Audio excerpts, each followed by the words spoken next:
Incwadi yempostoli Pawula leya ebandleni lase-Efesu. Kubase-Efesu sahluko sekuqala. Le ncwadi iphuma kuPawula, lo ngumpostoli waKristu Jesu ngekwenthando yaNkulunkulu. Iya kulabangcwele labase-Efesu labakholwa nguKristu Jesu ngekwethembeka.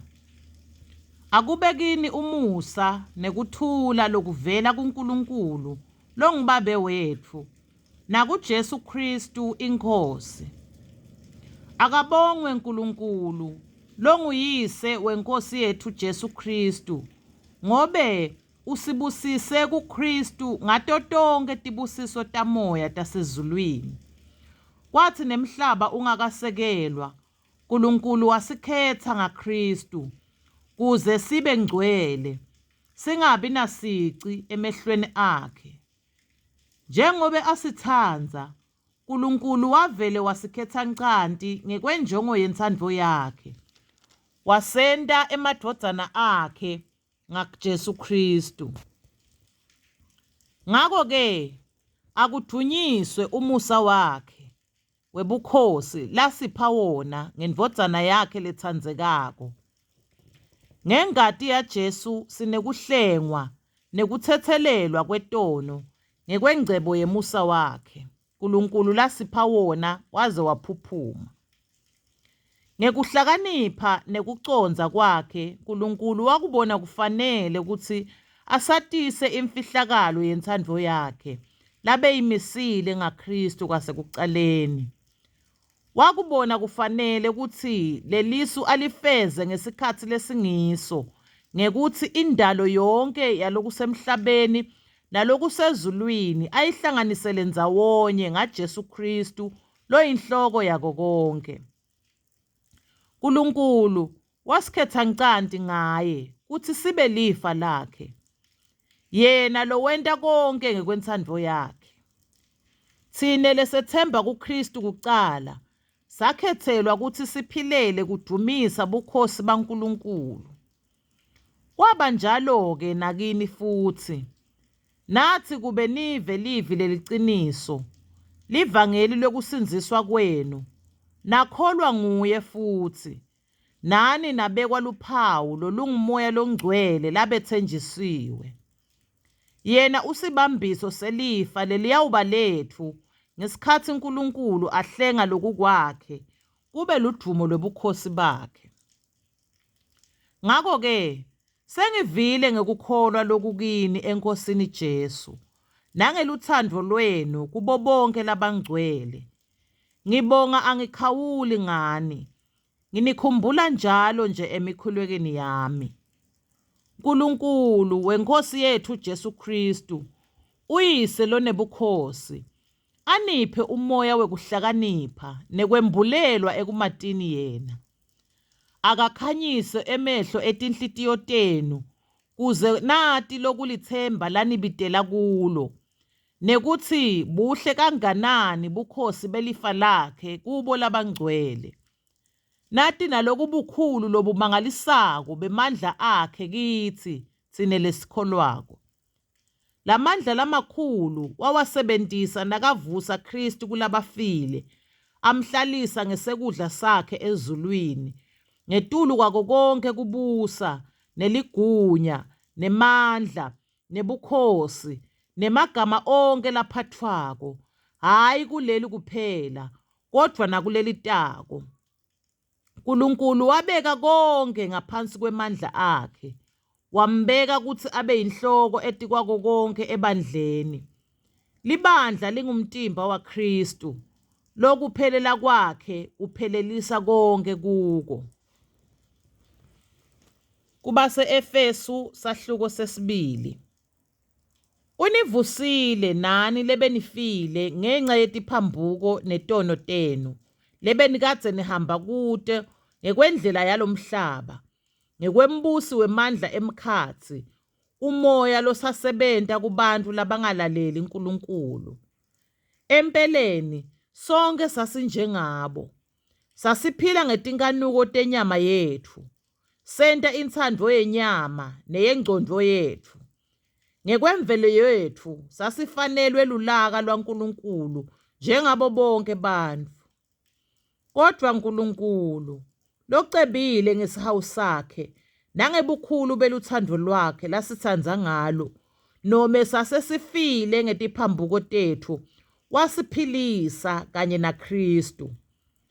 Nisindzisiwe ngemusa waNkulunkulu. Wasivusa kanye naKristu Jesu, wabuye wasihlalisa kanye naye sikuye embusweni welizulu, kuze kuthi etikhatsini letitako abonakalise kithi ingcebo lenkulu yemusa wakhe ngekusiphatsa ngebubele ngaKristu Jesu. Empeleni kusindziswa kwenu ngekukholwa kuya ngemusa, futhi loko akuveli kini, sipho nje saNkulunkulu. Loko akuveli ngemisebenti, funa kube khona lotibongako. Njengoba thina singumsebenti waNkulunkulu, sidalwe ngaJesu Kristu kuthi sente imisebenti lemihle uNkulunkulu layilungisa kucala. Ngakho-ke khumbulani nine betive ngekutalwa kuthi emaJuda lasoke enyameni ngetandla abenibita ngekuthi ningulama ngakasoki. Nikhumbule nekuthi ngaleto tikhatsi benehlukanisiwe naKristu, ningephandle kwembuso waka-Israyeli, nitihambi letite sabelo etivumelwaneni tesethembiso, nite lithemba, nite naNkulunkulu emhlabeni. Kodwa nyalo nine lebe nikadze nikhashane naNkulunkulu, senimunye kuKristu Jesu. Senisonzetwe ngengati yaJesu, ngobe yena ukuthula kwethu lowenta lokubili kwaba kunye. Ngekufa kwakhe wabhidlita lubonza lwebutha lolwalwehlukanisa. Umthetho nemiyalo nemisimeto wakucitha khona atewudala kabusha labo lababili, umJuda newetive, babe ngumuntu munye kuye, kube kuthula. Bobabili wabenta kuthi babuyisane naNkulunkulu emtimbeni munye ngesiphambano. Ngaloko wacedza bonke butha. Weta washumayela livangeli lekuthula kini lebenikadze nikhashane. Yebo, kuthula nakubo labo lababesedude. Ngobe ngaye sobabili sinekungena ngamoya munye kuyise. Ngakho-ke anisesito tihambi nemihambima, kodwa nyalo seningumndeni munye nalabangcwele, senibendlu yaNkulunkulu. Lendlu yakhelwa etikwesisekelo sebapostoli nebaprofeti. Jesu Kristu lucobo ulitshe lelisimise lendlu. Sakhiwe sonke sihlanganiselwe kuye, siyakhula, siyawudzimate sibe lithempeli lelingcwele leNkosi. Nani futhi nakhiwa kulo, kuze nibe yindlu yekuhlala uNkulunkulu ngamoya. Kubase-Efesu sahluko sesithathu. Ngalesizathu ngiyanithandazela mina Pawula, lengisiboshwa saKristu Jesu, ngenxa yenu nine betive. Empeleni senivile ukuthi uNkulunkulu ngemusa wakhe unginike lo msebenti ukuthi ngiwethwale kuze nisitakale. uNkulunkulu wangatisa imfihlakalo ngekungembulela, njengobe sengike ngathinza nje ekubhaleni kwami. Nanifunza loku, nitawubona kwati kwami ngemfihlakalo yaKristu. Bonke abantu abazange bayatiswe etitukulwaneni letinye, njengaloku nyalo seyembulwe ngamoya kubapostoli bakhe labangcwele nakubaprofeti. Imfihlakalo ngulokuthi betive nabo sebatindlalifa kanye nathi, nekuthi sebangumtimba munye kanye nathi, futhi sebabahlanganyeli besethembiso kanye nathi kuJesu Kristu ngelivangeli. Ngentiwa sisebenti selivangeli ngesipho semusa waNkulunkulu, lengiwuphiwe ngekusebenta kwemandla akhe. Mine nome ngingilomncane kunabo bonke labangcwele, ngaphiwa lowo musa wekushumayela kubetive livangeli lemcebo waKristu longenawuphenyeka. Ngaphiwa nekuthi ngibakhanyisele bonke bantfu ukuthi lisebenta njani lisu lemfihlakalo lebeyifihlakele kwaphakadze kuNkulunkulu lowadala tintfo tonke, kuze babusi nalabanemandla emazulwini batiswe nyalo ngelibandla uhlakanipha lokukhulu kwaNkulunkulu. Loku wakwenta ngekwenjongo yaphakadze layifeza ngaKristu Jesu iNkosi yethu. Ngaye sinekuciniseka nesibinzi sekusondzela kuNkulunkulu ngekukholwa kwethu. Ngako-ke ngiyanincenga kutsi ningadzinwa kuhlupheka kwami ngenxa yenu, lokungikona kuludumo lwenu. Ngenxa yalesizatfu-ke ngiguca ngemadvolo embi kwababe, leyetsiwa ngaye yonke imindeni yasezulwini neyasemhlabeni, kuze ngekwengcebo yebukhosi bakhe aniphe kuciniseka emandleni umuntu wangekhatsi ngamoya wakhe. Kristu akahlale etinhlitiyweni tenu ngekukholwa, kuze nisime, nisekeleke eluthandweni, nibe nemandla ekucondzisisa kanye nalabangcwele bonke lokububanti nebudze nekuphakama nekujula kwelutsandvo lwaKristu. Yebo, nekulwati lutsandvo lwakhe lolwendlula konke kwati, kuze ngigcwaliswe kube kuphelela konke kwaNkulunkulu. Kuye lonemandla ekwenta lokukhulu kakhulu kunako konke lesikucelako nome lesikucabangako, ngekwemandla lasebenta kithi, akube ludumo ebandleni nakuKristu Jesu etitukulwaneni tonke phakadze naphakadze. Amen. Kubase-Efesu sahluko 4. Ngako-ke mine siboshwa enkosini ngiyanincenga kutsi nihambe ngalokufanele kubitwa lenabitwa ngako, nikhombise lutsandvo lwenu ngekubeketelelana, ngekuthobeka konke, nangebumnene, nangekucinisela. Nibokukhuthalela kugcina bunye bamoya ngesibopho sekuthula. Munye umtimba, munye namoya, njengobe lilinye nelithemba lenabitelwa kulo. Yinye inkhosi, kunye kukholwa, munye umbhapatiso, munye Nkulunkulu, longubabe wethu sonke, longetulu kwabo bonke, nalongekhatsi kwabo bonke, nakubo bonke. Kepha ngulowo nalowo emkhatsini wethu uphiwe umusa ngekwesilinganiso sesipho saKristu.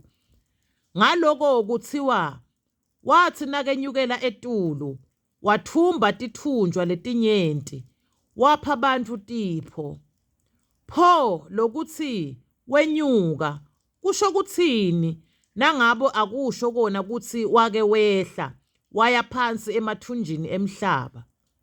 Ngako-ke lowo lowehla nguye futhi lowenyuka waba ngetulu kwemazulu onke, kuze agcwalise konke. Nguye futhi lowapha labanye kutsi babe bapostoli, labanye babe baprofeti, labanye babe bavangeli, labanye babe belusi, labanye babe bafundzisi. Loko wakwentela kutsi labangcwele bahlonyiselwe umsebenti wabo wekukhonta, kuze kwakheke umtimba waKristu, size sifinyelele sonke ebunyeni bekukholwa nasekuyatini indvodzana yaNkulunkulu, ebudvodzeni lobuphelele kuKristu. Ngako-ke ngeke sisaba bantfwana, sigujuteliswe ngemagagasi, sipheshulwe ngemimoya yonke yetimfundziso tekukhohlisa kwebantfu labanebucili bekudukisa. Kodvwa asikhulume liciniso ngelutsandvo, kuze sikhule ngako konke kuye longuyena ayinhloko Kristu. Umtimba wonke uhlanganiswe ngaye, ubambene ngekwelekelelana kwemalunga onke awo, njengekusebenta lokulinganiselwe lelo nalelo lunga kukhuliswe umtimba, wakhelwe eluthandweni. Ngakho-ke ngiyasho, ngifakaza eNkosini ngithi, ningabe nisahamba njengalabanye betive labanemicondvo lengacabangi. Bahlwelwe engcondvweni yabo, bakhashane nokuphila kwaNkulunkulu, ngobe abati lutho ngenxa yebulukhuni benhlitiyo. Bathi kanzi babuthuntu, batinikela emanyaleni, basebenta kungcola konke nekuhungeka. Kepha nini anizange nimfunze Kristu kanjalo. Nangabe-ke nimvile nakafundziswa futhi kuye njengobe liciniso likuJesu. Khumulani umuntu lomdzala wesimilo sakucala, lose onakala ngetinkhanuko tenkhohliso, nentiwe nibe basha emoyeni nasengcondvweni yenu. Yembatsani umuntu lomusha, lowadalwa wafuta Nkulunkulu ngekulunga nangebungcwele beliciniso. Ngakho-ke lahlani emanga, akube ngulowo nalowo akhulume liciniso kumzalwane wakhe, ngobe sonke singamalunga lomunye kulomunye emtimbeni munye. Thukuthelani kodwa ningoni, lilanga lingashoni solomane nithukuthele.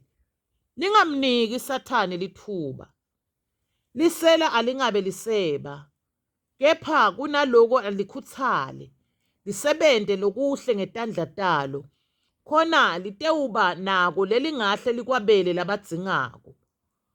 Akungabe kusaphuma nalinye livi lelibolile emlonyeni wenu, kodvwa kube ngulelilungele kwakha njengalokuswelekile, kuze libavetele umusa labevako. Ningamdzabukisi Moya Longcwele waNkulunkulu, lenabekwa luphawu ngaye kutsi mate kube lilanga lekuhlengwa. Konke lokubabako, nelulaka, nekuthukuthela, nemsindvo, nekuhlambalata, akususwe kini, kanye nako konke lokubi. Kodvwa phatsanani ngebumnene, nihawukelane, nithethelelane, njengobe naNkulunkulu wanithethelela ngaKristu. Kubase-Efesu sahluko 5. Njengobe nibantwana baNkulunkulu, futhi naye anitsandza, yetamani kutsi nibe njengaye. Niphile imphilo yelutsandvo, njengobe naKristu asitsandza, wasitinikela ngenxa yetfu, waba ngumnikelo nemhlatshelo loliphunga lelimnandzi kuNkulunkulu. Kepha bugwadla nebuphingi nako konke kungcola nome kungeneliswa kungaphathwa ngisho nangeligama emkhatsini wenu, njengobe labangcwele bafanele kwenta. Akubete kungcola, nekwedzelela, nekuhalatisa, lokutintfo letingakafanele. Esikhundleni saloko, banini nekubonga. Nifanele nati, futhi nicondze kahle, kutsi kute umuntu loyingwadla, nome losiphingi, nome longcolile, nalobukhali, lokusho kutsi ukhonta tithico, longabuye abe nelifa embusweni waKristu naNkulunkulu. Ningakhohliswa ngumuntu ngemavi lalite, ngobe ngenxa yaleto tintfo lulaka lwaNkulunkulu lwehlela etikwelabangalamlaleli. Ngakho-ke ningahlanganyeli nabo, ngobe kucala nanibumnyama, kepha nyalo senikukhanya eNkosini.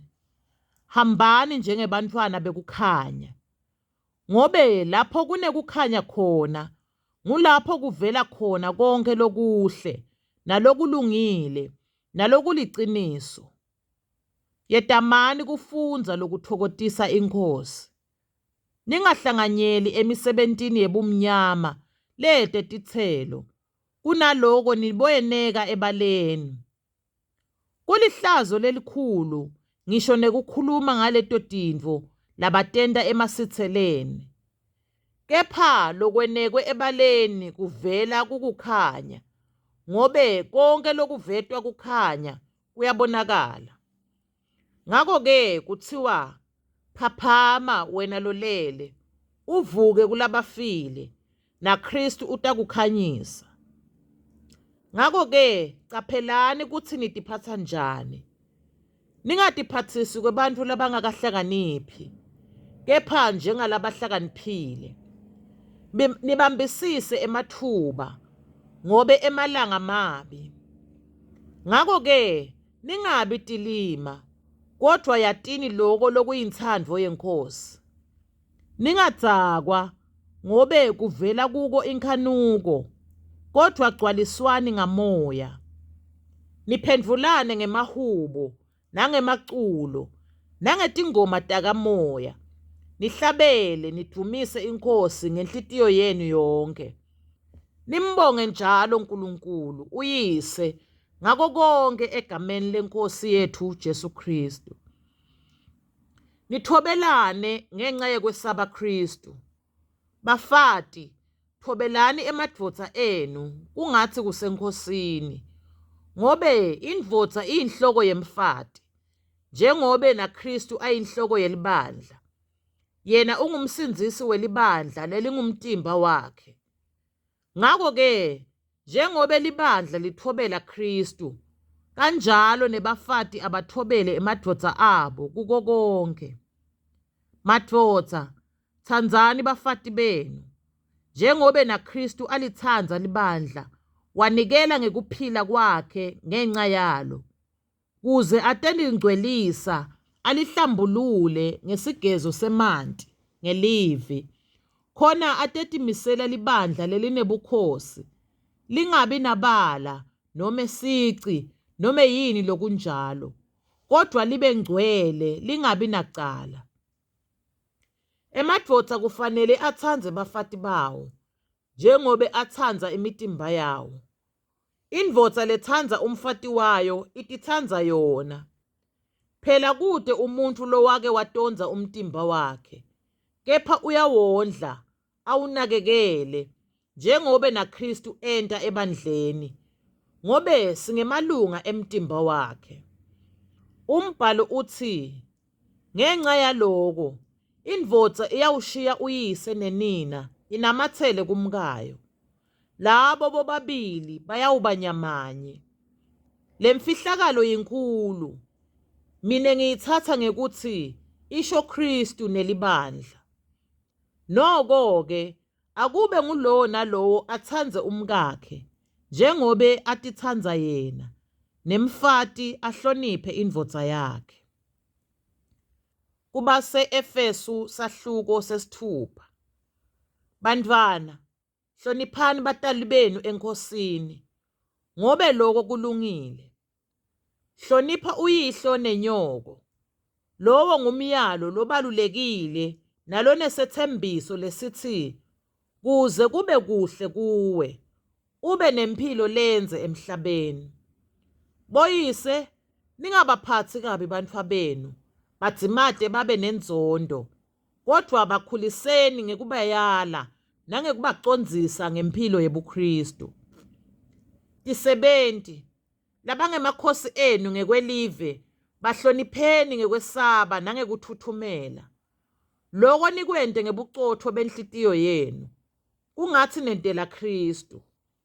Loko ningakwenti ngekutsenga emehlo njengalabajabulisa bantfu, kodwa njengetisebenti taKristu nente intsandvo yaNkulunkulu ngenhlitiyo. Ngako-ke, yendani umsebenti wenu ngekujabula, kube sengatsi nisebentela iNkosi, hhayi bantfu nje.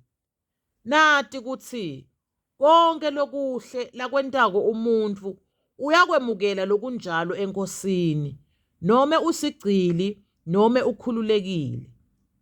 Baphatsi, nani yentani njalo kute tisebenti tenu, niyekele kutisongela.